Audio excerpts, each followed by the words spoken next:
வீடியோவில் homemade Cerelac நீண்ட நாள் எப்படி ஃப்ரெஷ்ஷாக வைக்கலாம், என்ன டிப்ஸ் வந்து ஃபாலோ பண்ணலாம், எந்த மிஸ்டேக்கை வந்து நம்ம அவாய்ட் பண்ணணும் அப்படிங்கிற ஃபுல் டீட்டெயிலாக இந்த வீடியோவில் நம்ம பார்க்க போகிறோம். வீடியோ என்னென்னு பார்த்தீங்கன்னா, செர்லாக்கை வந்து ரோஸ்ட் பண்ணுறது. நீங்கள் எந்த இன்க்ரீடியன்ஸ் யூஸ் பண்ணுறீங்களோ அது எனி திங் இருக்கட்டும், ரைஸாக இருக்கட்டும், இல்லை பருப்பாக இருக்கட்டும், ஓட்ஸ், ராகி எக்ஸட்ரா எதுனாலும் இருக்கட்டும், அதை ஒன்று ஒன்றா நீங்கள் மீடியம் ஃப்ளேமில் தான் ரோஸ்ட் பண்ணணும்.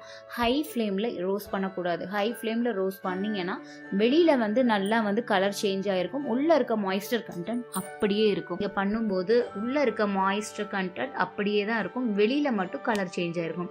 அதனால் எந்த பொருள் நீங்கள் இன்க்ரீடியன்ஸ் யூஸ் பண்ணாலும் அதை மிதமான தீயில் நீங்கள் லைட்டாக வந்து நல்லா ரோஸ்ட் பண்ணணும்.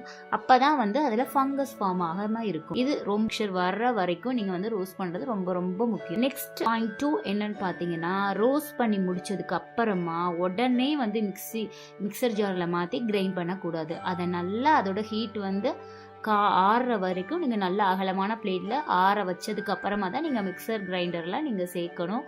ஏன் அப்படி ஹீட்டாக இருக்கும்போது சேர்க்கக்கூடாதுன்னா, நீங்கள் ஹீட்டோடு நீங்கள் கிரைண்ட் பண்ணும்போது அதில் ஸ்டீம் உருவாகும். அதனால அதோட பவுடர் எல்லாம் ஸ்டிக்கி ஃபார்மாக மாறிடும். ஸோ அதனால் ரூம் டெம்பரேச்சருக்கு வந்ததுக்கு அப்புறமா நீங்கள் வந்து கிரைண்ட் பண்ணிங்கன்னா ரொம்பவே நல்லாயிருக்கும். தேர்ட் பாயிண்ட் என்னன்னு பார்த்தீங்கன்னா, குழந்தைங்களுக்கு யூஸ் பண்ணுற கண்டெய்னர் நல்ல ஜார் வந்து செலக்ட் பண்ணுறதும் ரொம்ப ரொம்ப முக்கியம். பிளாஸ்டிக் ஜார் வந்து மோஸ்ட்லி அவாய்ட் பண்ணுங்கள். அதில் ஈஸியாக வந்து மாய்ஸ்டர் வந்து உள்ளே போகிறதுக்கு சான்ஸ் இருக்குது. பெஸ்ட் ஆப்ஷன் என்னன்னு பார்த்தீங்கன்னா, ஒன்று நீங்கள் கிளாஸ் ஜார் யூஸ் பண்ணுங்கள், இல்லை ஸ்டீல் கண்டெய்னர் யூஸ் பண்ணுங்கள். இது ரெண்டுக்குமே டைட்டான மூடி இருக்கிற மாதிரி நீங்கள் பார்த்துக்கோங்க. ஜார் வந்து நீங்கள் யூஸ் பண்ணுறீங்க அப்படின்னா அதையும் க்ளீன் பண்ணி சன்லைட்டில் 1 hour வச்சுட்டு அதுக்கப்புறம் யூஸ் பண்ணுங்கள். கிளாத் வச்சு நல்லா தொடச்சிட்டு நீங்கள் யூஸ் பண்ணுங்கள். இப்போ நீங்கள் நிறைய பவுடர் நீங்கள் ஸ்டோரேஜ் பண்ணி வைக்கிறீங்க, 1 month 2 months வைக்கிறீங்க அப்படின்னா ஒரு 2 to 3 weeksக்கு வந்து தேவையான பவுடரை ஒரு ஜார்லையும் நிறையா பவுடரை தனி ஜார்லையும் அன்ஓப்பன் பண்ணாமல் வைங்க.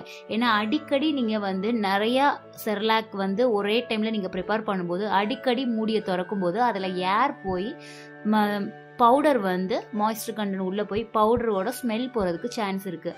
அதனால் நீங்கள் அதிக அளவு நீங்கள் தயாரித்து வைக்கிறீங்க செர்லாக் அப்படின்னா 2 ஜார் யூஸ் பண்ணிக்கோங்க. 1 2 to 3 weeks வந்து நம்ம யூஸ் பண்ணுற மாதிரி, அடுத்து 1 month 2 months யூஸ் பண்ணுறதா ஓப்பன் பண்ணாமல் அப்படியே வந்து தனியாக வச்சுறது ரொம்பவே நல்லது. நெக்ஸ்ட்டு அதில் யூஸ் பண்ணுற ஸ்பூன் வந்து நீங்கள் ஒவ்வொரு டைமும் எடுக்கிறப்ப ஸ்பூன் வந்து நல்லா க்ளீனாகவும் ட்ரையாக இருக்கிற மாதிரி பார்த்துக்கோங்க.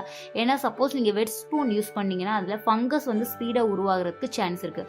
ஸோ எவ்ரி டைம் நீங்கள் பேபி ஃபுட் வந்து நீங்கள் ப்ரிப்பேர் பண்ணுறதுக்கு முன்னாடி ஸ்பூன் வந்து ட்ரையாக இருக்கா அப்படின்னு பார்த்துக்கோங்க. பார்த்தீங்கன்னா ப்ராப்பராக ரோஸ்ட் பண்ணி ஏர்டைட் ஜாரில் ஸ்டோர் பண்ணிங்கன்னா 1 month வரைக்கும் இல்லை 3 months வரைக்கும் கூட நம்ம சேஃபாக யூஸ் பண்ணலாம்.